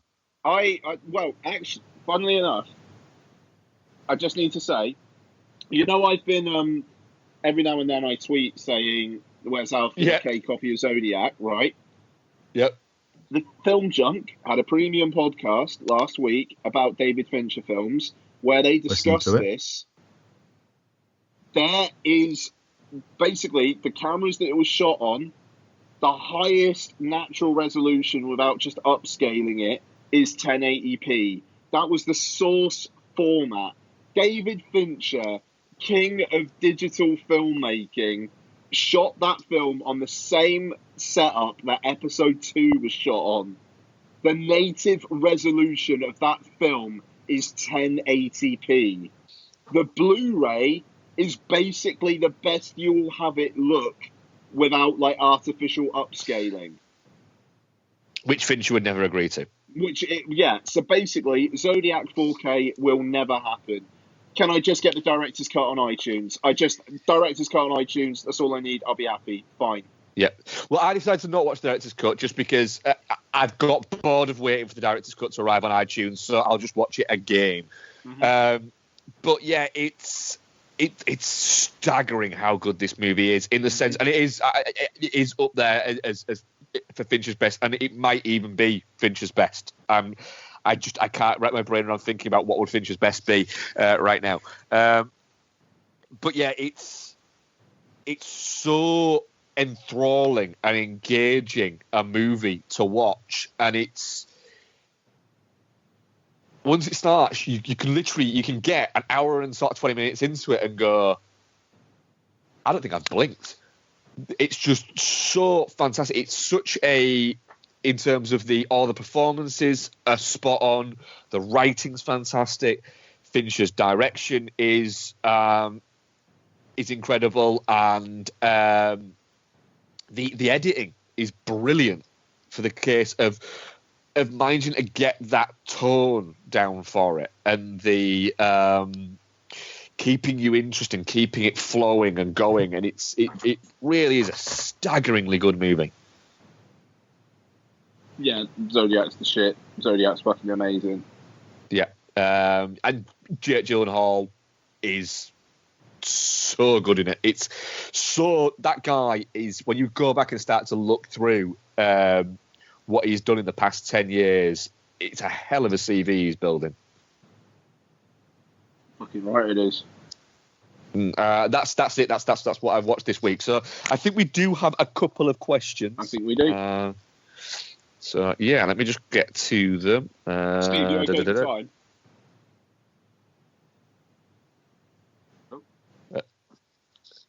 We lost Steve. Steve could be peeing.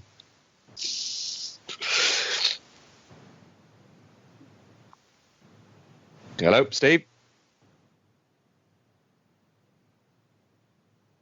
We may have lost Steve. Ian? Yeah. We'll Still got Ian. We'll crack on. If Steve, because I don't know, we don't want to take up too much of his time, frankly. If Steve is gone, thank you very, very much. Yes, absolutely. Thank you. It's always great to get him on for these shows, just because. I'm here, mate. There you are. Yes. No, right. Sorry, I've not got the Celine Dion wireless technology. I had to go for a piss. Sorry. Okay, cool. All right. We did predict it might be that. I've drunk nearly a bottle of wine, homemade wine, made for me by my good friend Japanese Tony, and it's gone straight to my bladder. He's called Japanese Tony because he lived in Japan for a couple of years, not because he is Japanese. Not because he's Japanese, or he's Antoine Griezmann himself at some point. No, God, no. Man, that's strong. He's a massively large man. He's sort of 6'5", built like a brick shit house, and he went to Japan. So God knows what they thought of. In fact, I'll tell you what they all thought of him. They all called him Bruce Willis. Anyway, we digress. Sorry. Yes, so we do questions. We have a couple. Jack Burton at Mr. F 1978. Did George Lucas secretly write this movie on one of his yellow legal pads? I think meaning The Last Jedi. No. I can see where he's going at the angle for that, in the sense that there's a lot of bureaucracy for it, I think. Yeah. But yeah. I would have preferred a Lucas trilogy, sorry. Wow. Lucas had a plan. Lucas had a plan for 7, 8, and 9, and when the Disney deal went through, it was pretty much chucked out the window. I'm interested to see what that plan was. Based on the prequels, I'm not. I'm not a prequel hater. Yeah, they're not. I'm not a prequel hater. They're not the same standards as the original trilogy. But no, God, the problem with those films is as much George's direction. Yeah, I agree with that, certainly. As George's idea. That's it. I think we said when we were going back over them, Ian, didn't we? That George Lucas is a better storyteller than he is director. Yeah, he's an ideas man. Do you know what I mean? Indiana Jones is basically his idea, and THX, and I'm pretty sure his idea would have been good and given to a decent writer and some good directors. Yeah, actually, that makes sense, and that would have been nice to have seen, because it would have been from the mind of who has created this universe, I suppose. Yeah. Yeah, definitely. Martin Pazantian, I went to school with Martin at Marty Pie on Twitter. I went to all schools with Martin. I've known Martin since I was about 2. But how many porgs do you think Chewie actually ate? I did actually respond to this, as I say. I do think he ate a couple. Without a doubt, I think he'd had more than a few rotisserie porgs. I think he tried one raw before he decided to cook it. You reckon? I think he just went fucking whole hog, man. Yeah, just fucking picked one up and just fucking ate his head off. Yeah, just bit his head off. That is in the 3-hour version. The real question is, did Chewie suckle at the green milk teat of that sea monster? Yeah, I reckon. Yeah. That was some nasty shit. That was fucking weird. Yeah. Steve Dixon at the Great SD. What's your favourite moment from any Star Wars movie? What's the single worst moment from any of them? As always, keep up the good work, lads, and have a great festive period. Thank you very much, Steve, for that, and have a great festive period yourself. So yeah, favourite and worst moments from all the Star Wars films. Worst moment would be the fucking Sand speech in Attack of the Clones. Even though the bit where Anakin freaks out after killing those people, and then he's freaking out in front of Natalie Portman's pretty bad. Like the women and the children. That's pretty rough. Best moment. I think the best moment might be when that one Ewok dies, and then the other one fucking just looks over him, just goes, oh, because then the Ewoks fucking have their vengeance. I'm a fan of Ewoks. Ewoks rule. I'm going with that. The one Ewok dying and the other one mourning him. The best moment in Star Wars history. Steve, best and worst moment. I'll go worst first. Had you asked me a week ago, I'd have said something different. But for me now, the worst moment is Leia's space resurrection / space flight. Yeah. Because as I explained a while ago, I can't get past that. So yeah, that for me is my new nadir. My favourite moment. I sort of thought long and hard about this when I saw Steve's Twitter question. And I think I'll have to say, Luke sort of finally showing his Jedi badass sailbar. The moment where he sort of salutes R2, throws up his lightsaber, he does his somersault, grabs the lit green lightsaber, and then just basically tears down that whole sail barge. Yeah, that's pretty good. That even though it's not my favourite film, Return of the Jedi, I think that action sequence just sort of really shows what Jedis can do for the first time. You know, not old Jedis like Obi-Wan, but sort of younger, more powerful Jedis like Luke. So yeah, Luke kicking ass on the sail barge. Well, what's really weird, and I'm glad you said that, because that was going to be my favourite moment as well. Well, okay, so our top 3 moments from Star Wars are all from Jedi. I'm a fan of that.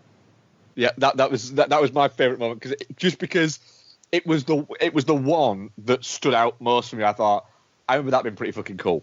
Worst moment. Can I have any time that Rey runs in Force Awakens? Because she runs really fucking weird, and it still confuses me. Who's the worst runner, Cruise or Ridley? It's her. It's Ridley. It's such a bizarre run. It's like It's like J.J. Abrams went, "We want you to run from here to there," and she went, "What? Run?" And she went, "What's that?" I went, "Like run." What run? What's running? Like running. It's like walking but quicker. And then somebody showed her and she went, "What the shit is that?" Okay. And then did it and they went, "Oh Christ. Right, whatever happens, whoever directs the next one, don't fucking get her to run." Okay? I think the problem is that posh people usually get someone to run for them. It is a little bit like that, isn't it? Yeah. But who'd win? Cruise versus Ridley in a 100-metre sprint with J.J. Abrams with the timer? Cruise, easily, because I reckon Cruise could run straight, whereas Ridley, the only way Ridley would win is if she knocked Cruise over in the first, because I don't think she could stay in lane. I think she'd be swerving around like a motherfucker. She'd run she'd do, rather than run 100 metres straight, she'd run like 400 metres just because she's running side to fucking side. Nice. Yes, so that's it, all of our questions there. So, right, Ian, we're covering Jumanji next week, aren't we? Yeah, boy. Yeah, we are. Like, it would be over 2 weeks since I've seen it, but we'll give it a go. I'll tell you what. That's your fucking fault for going to see it early. Jumanji, Welcome to the Jungle is better than The Last Jedi. I'll fucking tell you that right now. I'm very much looking forward to it. Going to see it on the 23rd as early as I fucking can. So, yes, thank you very much, Steve, for joining us. It's always a pleasure to have you on for these. And looking forward to talking to you again in May about, or Christmas, or whenever it's out, about the Solo movie, which I'm a lot more excited for, I'll say. Well, thank you for having me back on. It's always a privilege talking to you guys. You are knowledgeable, you are entertaining, you are my favourite all-male married couple of the internet. You know what you're talking about, you provide entertainment. I don't think there is a better UK-based podcast. So, yeah, anytime you want me, I'm here. Brilliant. Thank you very much for that. Ian, so we've got Jumanji next week, haven't we? Whether or not will we get that out before Christmas? Do we think? Do we know? Fucking doubtful, innit? Like, doubtful, honest, yeah. Like, it'll be the week between Christmas and New Year, I reckon. Yeah, which we're going to try and get a commentary done, I think, that week as well, aren't we? Fuck me, yeah, we are. Christ. All right, yeah, we got to get some shit. Do you know what I'll say? It's for me and Ian, it's a good job we've got understanding wives. Yeah, man. They're the unsung heroes of our podcast. Yeah. So thank you very much for listening, guys. We probably won't get to speak to all of you again before Christmas, so we hope you have a fantastic Christmas. Indeed. And we speak to you in between the Christmas and New Year. At Dude and the Monkey, at Dude Foz, at Ian Lauren, at DGP73, dudeandthemonkey.com, Patreon/Dude and the Monkey. Anything I've forgotten there, Ian? No. Merry Christmas. Have a good one, guys. Stay safe. Merry Christmas, folks. Thanks very much. Over and out. Goodbye. Make better choices than Antoine Griezmann. Yes, Indeed. make better choices than Antoine Griezmann. Very, very Goodbye, good folks. Bye-bye.